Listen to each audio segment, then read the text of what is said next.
मेरे भगवान कृष्ण की सबसे परम प्रिया गाय माता, आज भी देखो क्या स्थिति हो रही है। गाय माता को काटा जा रहा है, गाय की तस्करी हो रही है। जब भी हम गाड़ी से जाते हैं, अगर किसी कार में किसी रुकवाते हैं, जब पूरी छानबीन कर लेंगे, जांच कर लेंगे कि गाय कहाँ से खरीदी है, कहाँ जा रही है, तब उस गाड़ी को आगे बढ़ने देते हैं। नहीं तो 108 नंबर लगा के और तुरंत इंफॉर्मेशन देते हैं कि ऐसी ऐसी बात है। तो गाय माता को बचाना चाहिए, क्योंकि जिस दिन इस दुनिया में गाय माता खत्म हो जाएगी ना, उस दिन धरती रसातल में चली जाएगी। जा दिन धरा धेनु नहीं होई, तो रसा रसातल ताछण होई। कितने लोगों के घर में गाय माता, सच्ची बोलना, हाथ उठाना जरा। बहुत अच्छी बात है।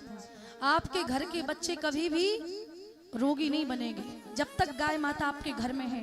गाय के श्वास में वो क्षमता होती है जो आपके शरीर के सारे रोगों को समाप्त कर सकती है। आपको पता है, एक मैया थी, एक माताजी थी, उनके पेट में बच्चा था। डॉक्टर ने बताया कि ये बच्चे का मस्तिष्क तेज नहीं है, मेन जो इसका ब्रेन है वो काम नहीं करता है, इसका ब्रेन जो है उसमें धड़कन नहीं है, ये बच्चा पागल हो जाएगा, ये बच्चा विकलांग है। जैसे उस मैया ने सुना, वो मैया कई सालों के बाद तो उसके गर्भ में एक संतान आई थी, और जैसे ही उसने सुना कि मेरा बच्चा स्वस्थ नहीं है, निरोगी नहीं है, तो वो मैया गाय मैया के पास में, गाय माता के पास में जाकर के रोज अपना दुखड़ा सुनाती, उसके गाय माता के शरीर पर रोज हाथ फेरती और कहती, गाय माता पता है तुम्हें, डॉक्टर ने बताया है कि मेरे पेट में जो बच्चा है वो स्वस्थ नहीं है माँ। मुझे कितने सालों के बाद तो गर्भावस्था प्राप्त हुई थी, और आज क्या मेरा बच्चा ऐसा होगा, रोज कहती। तो पता है आपको क्या हुआ अंत में? गाय माता भी प्रेग्नेंट थी, गाय माता की भी पेट में बच्चा था, बछड़ा था। जब 9 महीने हुए, उस माता को जब बच्चा होगा तो वो बिल्कुल नॉर्मल होगा, स्वस्थ होगा, मस्त होगा, तंदुरुस्त होगा। और जैसे ही वो मैया बच्चे को लेकर के घर पे आई तो वो गाय माता नहीं मिली। उस मैया ने पूछा घर के लोगों से, गाय कहाँ चली गई हमारी? तो घर के लोगों ने बताया, वो गाय जो है मर गई, क्योंकि उसका जो बछड़ा था वो पेट में ही खत्म हो गया। तो कहने का मतलब मेरा ये है कि गाय माता ने उसके बच्चे को, रोग को अपने ऊपर ले लिया, उस माता के दुख को अपने जीवन में ले लिया। इतना बड़ा त्याग।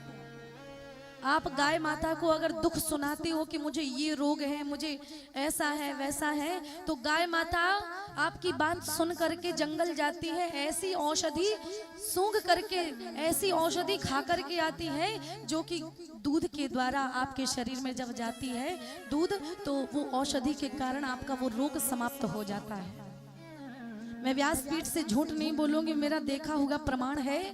एक व्यक्ति थे हमारे गांव के दादाजी, उनकी एज होगी वही 55-60 की उम्र होगी, उनका नाम है बड़े बाबू। तो महाराज उनके गले में कैंसर बताया था डॉक्टर ने, एम्स में जब रिपोर्ट आई तो उसमें कैंसर निकला। अब बेचारे बोल भी ना पाए, गले में इतना बड़ा कैंसर, इतना बड़ा सूज गया गला, आवाज ही ना निकले गले से। तो उन्होंने क्या किया, गाय माता का जो मूत्र होता है उसे उबाल करके मात्र 1 महीना पिया। मैं विश्वास नहीं करती थी, लेकिन उस दिन मुझे विश्वास हो गया। गाय माता का जब मूत्र उन्होंने उबाल करके 1 महीना पिया तो उनका जो स्वेलिंग थी, जो गले में सूजन थी, जो गांठ थी, वो बिल्कुल नॉर्मल हो गई और आवाज निकलने लगी। आज भी वो चल फिर रहे हैं, मेरा देखा हुआ प्रमाण है। अगर किसी को संतान नहीं हो रही हो, गाय माता का गोबर सुबह का ब्रह्म मुहूर्त का अपनी झोली में लेना है, झोली में, नीचे नहीं गिरने देना। झोली में लेकर के उसको जला करके उसकी जब राख बन जाए तो उस राख को गाय के, देसी गाय के घी के साथ रोज 1 चम्मच लें।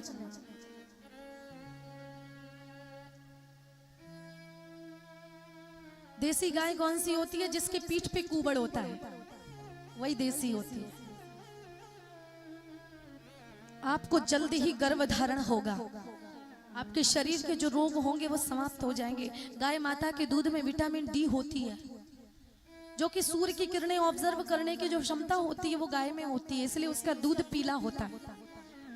गाय का बछड़ा जब दूध पीता है तो वो उछलने लगता है, और भैंस का जो बच्चा होता है वो दूध पीता है तो आलस्य में सो जाता है। गाय का दूध पीने से स्फूर्ति आती है शरीर में। लेकिन ये मत सोचना कि गाय नहीं पालेंगे, बाहर से ले लेंगे, नहीं, बाहर के दूध में मिलावट मिलेगी। घर में गाय जरूर पालना। अगर हिंदू हो तो एक एक गाय हम सभी के घर में जरूर होनी चाहिए। हमारी गाय माता की हमें रक्षा करनी चाहिए। आज गाय माता को जब कसाई खाने में भेजा जाता है तो वो अपने मन में अपने आप को समझाती है कि मैंने, मेरे बच्चों ने मेरा दूध पिया है, मेरे बच्चे बचाने के लिए मुझे जरूर आएंगे। उस गाय के ऊपर गरम गरम पानी डाला जाता है ताकि उसकी चमड़ी शरीर से अलग हो जाए। फिर उसके शरीर की चमड़ी को उधेड़ा जाता है, उल्टा लटकाया जाता है, तब भी उसके प्राण नहीं निकलते। वो कातर निगाहों से, नजरों से देखती है मेरे बच्चे मुझे बचाने आएंगे। लेकिन पता है जब उस गाय के सामने कसाई छुरी लेकर के पहुंचता है और उसके गले पर रखता है, जब धार निकलती है रक्त की, तब उसका वो विश्वास टूट जाता है और वो कहती है कि मेरे बच्चों ने मेरे दूध का कर्ज नहीं निभाया।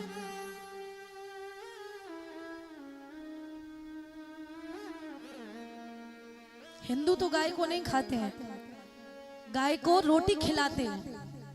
मुझे एक बात बताना, लोग कहते हैं कि हिंदू और मुस्लिम भाई भाई हैं। कैसे भाई भाई हो सकते हैं भैया? ये बताइए कि एक रोटी गाय को खिलाता है और एक गाय को खाता है, कैसे भाई भाई हो सकते हैं? मैं सबके लिए नहीं बोल रही हूँ कि सारे मुस्लिम भाई ऐसे एक जैसे होते होंगे, नहीं, लेकिन कई ऐसे होते हैं जो गाय को खाते हैं। मेरा हाथ जोड़ करके निवेदन है, ये हमारी माँ है, इसमें 33 कोटि देवी देवता हैं विराजमान। इस पर अत्याचार करोगे तो प्रकृति आपसे बदला लेगी। आपने अभी देखा होगा कोरोना का समय आया था, ये क्या है? इन मुंह पर हम मास्क लगा करके घूम रहे थे, ये क्या है कि प्रकृति को हम मुंह दिखाने लायक नहीं बचे थे, इसलिए मुख पर कपड़ा लगा लिया। प्रकृति के साथ में अगर हम छेड़छाड़ करेंगे तो प्रकृति अपना बदला आपसे जरूर लेगी।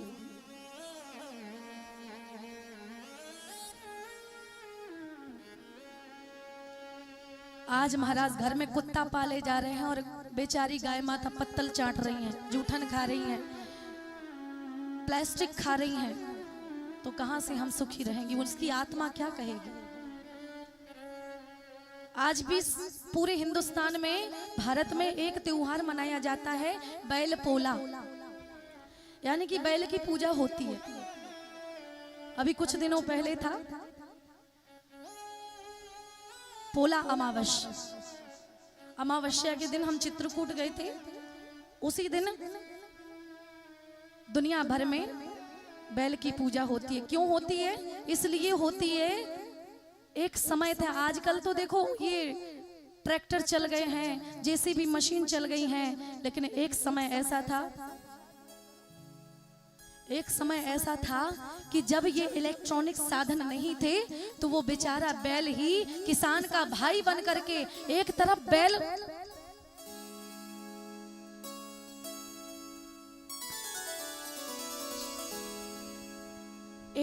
जो है किसान हल को जोतता था और दूसरी तरफ बैल लग जाता था। अगर एक बैल कम पड़ता था तो दूसरी तरफ किसान अपने कंधे को लगाता था। इसीलिए पूजा होती है, क्योंकि बैल को किसान का भाई माना गया है। कंधे से कंधा मिला करके बैल मेहनत करता था। और इंसान कितना स्वार्थी है, जब बैल को जोतते थे तो उसे बच्चे की तरह, जब पैदा होता था तो बच्चे की तरह उसका सेवा खुशामद करते थे। और आज जब उसकी जरूरत नहीं रही तो कसाई खाने में भेज देते हैं। वाह रे इंसान, तो उससे ज्यादा स्वार्थी कौन हो सकता है। किसान भाई, आप आज खेत में तार बांध लेते हैं, कहीं गाय माता आकर के कुछ खा ना ले, कितना खाएगी। पहली रोटी जो होती है गाय के लिए ही होती है कि नहीं मैया? होती है। और आखिरी रोटी कुत्ते के लिए। सच बताना माताओं, कितने लोग गाय माता को पहली रोटी खिलाती हो? वाह। लेकिन कुछ माताएं कहीं कहीं की, यहाँ की नहीं, गहनोली गांव की माताएं तो बहुत अच्छी हैं। कहीं कहीं हम देखते हैं कहीं कहीं की माताएं क्या करती हैं, पहली रोटी तो खिला देंगी पति को, सो वो बेचारा गाय की तरह भोला भाला हो जाता है, सीधा साधा बिल्कुल। और आखिरी रोटी कुत्ते को खिलाने की वजह खुद खा जाती हैं। हाँ, सो क्या होता है, पति तो हो गया गैया, तो खुद हो गई। हाँ, समझ जाओ। तो पहली रोटी गाय को और अंतिम रोटी कुत्ते को खिलानी चाहिए, क्योंकि दुखी हो रही आज हमारी गौ माता,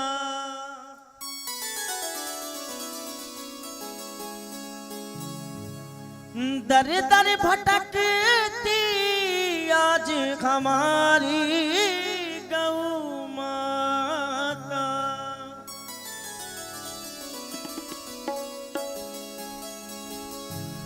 दुखी हो रही आज हमारी गौ माता,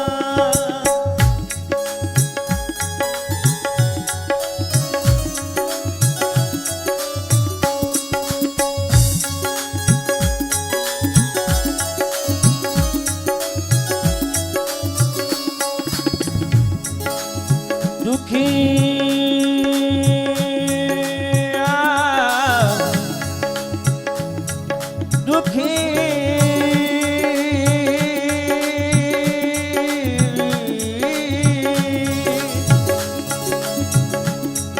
हो रही आज हमारी गौ माता, दुखी हो रही आज हमारी गौ माता, दर दर भटकती आज हमारी गौ माता, दर दर भटकती आज हमारी गौ माता, दुखी हो रही आज हमारी गौ माता।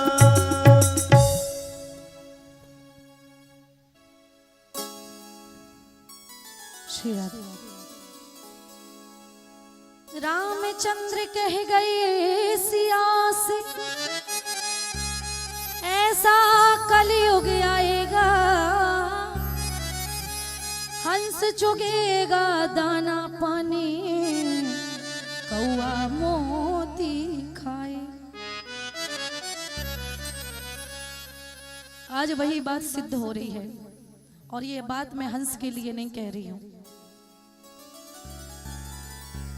जो जिस योग्य है वो वहां पर पहुंच ही नहीं रहा, और जो जिस योग्य नहीं है वो वहां पर पहुंच रहा है और बढ़िया आराम से रह रहा है।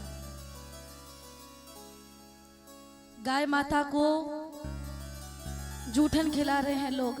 गाय माता बेचारी डस्टबिन में से जूठन खा रही है, कचड़ा खा रही है, और जब उसका पेट फूलता है तो मर जाती है। कुत्तों को लोग गोदी में रख रहे हैं, फॉर्च्यूनर में घुमा रहे हैं। कहने का तात्पर्य मेरा यही है, सारे रोगों से निरोगी रहोगे। आप एक एक गाय माता अपने घर में रखो, उसके ऊपर रोज हाथ घुमाओ। विदेशों में तो ऐसा देखा है हमने कि वहां पर तो गाय माता को रखा जाता है और उसके ऊपर हाथ फिराने के पैसे लिए जाते हैं। जो लोग दुखी होते हैं गाय माता को आकर के गले लगते हैं, उसे अपना दुख सुनाते हैं। कभी करके देखना, उसे दुख सुना के देखना, दुख ना मिट जाए सच्चे दिल से तो कहना।